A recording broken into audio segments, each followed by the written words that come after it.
जैसे जैसे डिस्टेंस घटेगा कूलम्बिक फोर्स बढ़ेगा, सो हमारा अप्लाइड फोर्स भी हमें बढ़ाना पड़ेगा। यानी वर्क डन जो है वो not due to a constant force but due to a variable force है। तो work due to a variable force calculate करने के लिए अगर कांस्टेंट फोर्स होता तो सिंपली हम लोग F इंटू एक्स करके कैलकुलेट कर लेते हैं, लेकिन चूंकि वेरिएबल फोर्स है तो उतने आसानी से हम कैलकुलेट नहीं कर सकते हैं। तो अब उसको कैलकुलेट करने के लिए मुझे क्या करना पड़ेगा, मुझे इस रास्ते में जो डिस्टेंस है टोटल एक्स, उसके बीच एक स्मॉल इनफाइनाइटेसिमली स्मॉल, ये बहुत बहुत स्मॉल डिस्टेंस है, उसको मुझे लेना पड़ेगा कि वो डिस्टेंस dx है। इसको लेने के पीछे कारण ये है कि फोर्स जो कंटिन्यूअसली चेंज होता जा रहा है, यानी बढ़ता चला जा रहा है, चूंकि डिस्टेंस घट रहा है, वो फोर्स इस छोटे से डिस्टेंस में लगभग लगभग कांस्टेंट माना जा सकता है, क्योंकि ये डिस्टेंस बहुत कम है। तो इतना छोटा सा डिस्टेंस में ट्रैवल करते समय जो फोर्स में बदलाव आ रहा है वो इनसिग्निफिकेंट है, यानी लगभग कांस्टेंट है, कि the force acting upon the object या plus Q, the charge plus Q will be almost a constant in the small क्या, in the infinitesimally small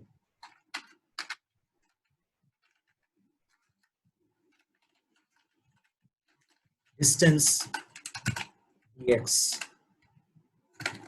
and the force and the work done in this dx is,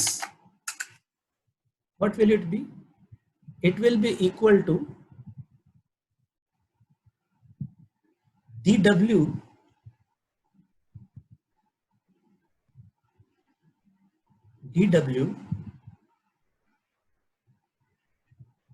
equal to जो force है, that force which is almost constant because of the very small distance into dx। Actually ये एक scalar product है, ठीक है, f dot D x. Now चूंकि f dot D x यहाँ पे दोनों के बीच में जो डिस्टेंस है, जो एंगल है, वो इक्वल है, इसलिए cos थीटा 1 हो जाएगा, so that is f D x. Now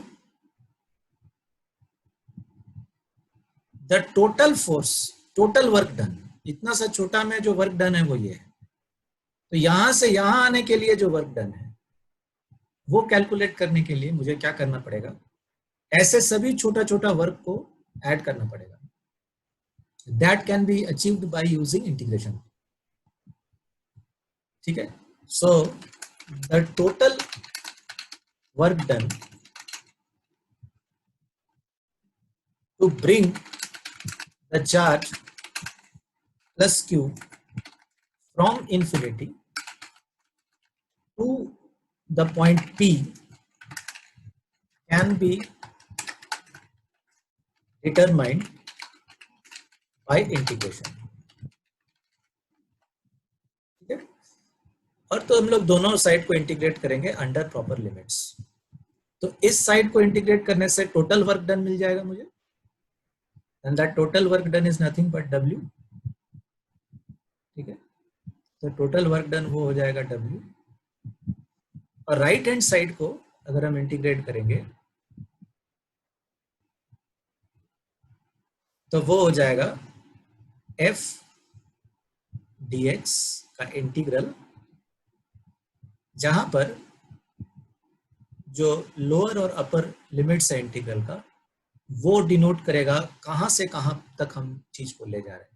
actually हम लोग इन्फिनिटी से स्टार्ट करके हम लोग r तक ले जा रहे हैं। अगर ये a, ये जो जगह है a, ये a अगर इसको अगर हम लोग 0 माने तो यहां से यहां का डिस्टेंस हो गया r, और ये इन्फिनिटी है।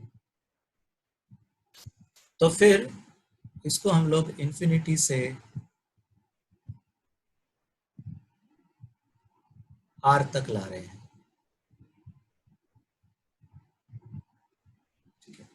ऐसे कर रहे हैं। और ये F क्या है, वो F हम लोग देख चुके हैं कि it is equal to the force, coulombic force. So hence we will have, इसको हम लोग ऐसे लिख सकते हैं, equal to integral of F को हम लिख सकते हैं 1/4πε0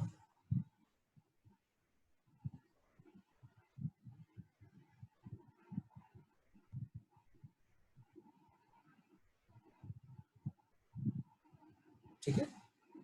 और दोनों के बीच, दोनों का चार्जेस का मैग्नीट्यूड का प्रोडक्ट होता है Q इंटू Q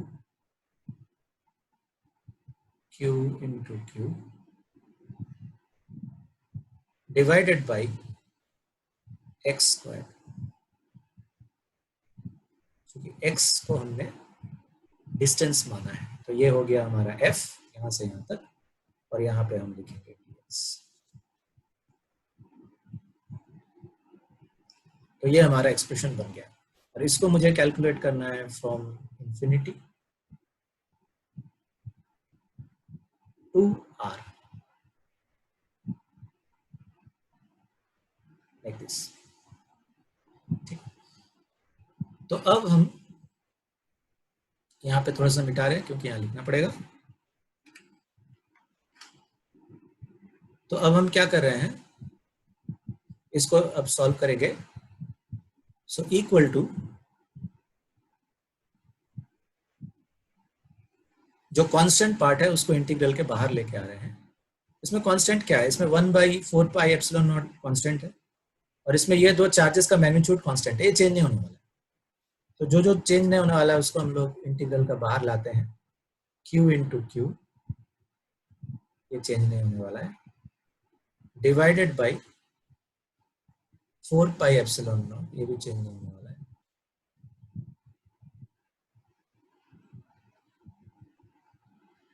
और अब इंटीग्रल ऑफ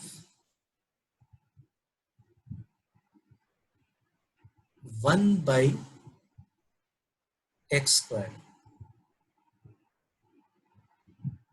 dx, ठीक है। और ये इंफिनिटी से लेकर r के बीच इसको हम लोग को कैलकुलेट करना है। तो ये कैसे कैलकुलेट होगा, तो इसका कैलकुलेशन तुमको पता अगर है तो इंटीग्रल ऑफ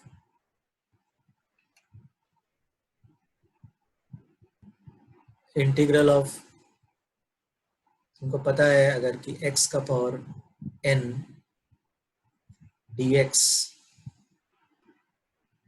वो equal to x to the power n+1 by n+1 होता है। और जो भी हमारा लिमिट्स होता है a और b, इसको हम लोग यहाँ पे इसके साथ यूज करते हैं। एक बार हम लोग x के जगह b डालते हैं, एक बार x के जगह a डालते हैं, दोनों को डिफरेंस निकालते हैं। तो ये है प्रोसेस कैलकुलेट करना। यहाँ पे x का पावर जो है वो -2 है, इसलिए यहाँ ये हो जाएगा। ऑब्वियसली ये पार्ट तो रहेगा, ये पार्ट तो रहेगा ही,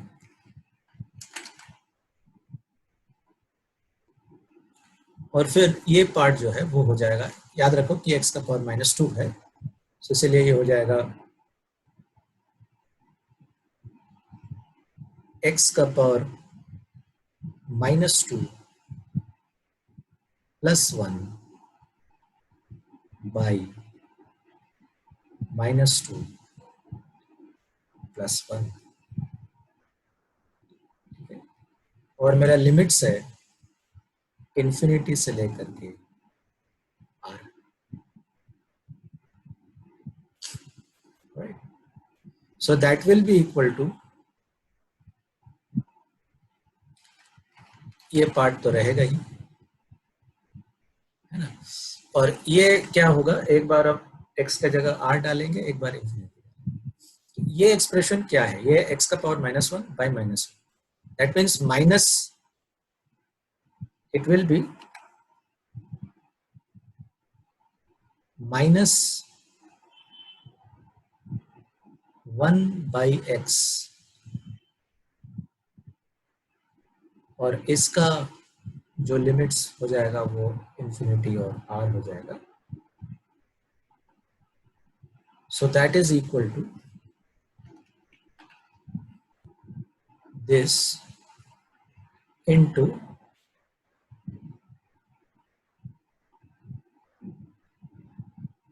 minus 1/r,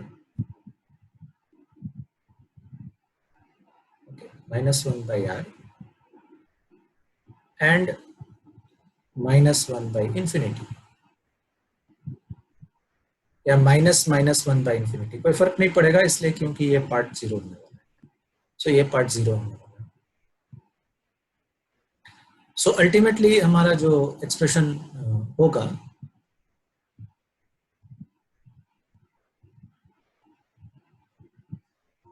वो एक्सप्रेशन, ये फाइनल हमारा एक्सप्रेशन होगा जो कि हमारा पोटेंशियल एनर्जी होने जा रहा है.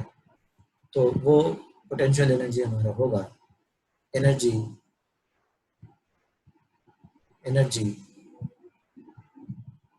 इज इक्वल टू, ये पार्ट फिलहाल हम लोग माइनस साइन को नहीं ले रहे हैं, एक्चुअली वो नेगेटिव ऑफ दिस होता है इसीलिए माइनस साइन को लेने का जरूरत नहीं है. So it will be 1/4πε0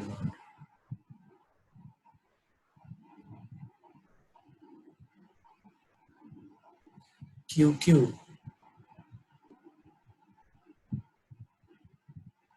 bye R.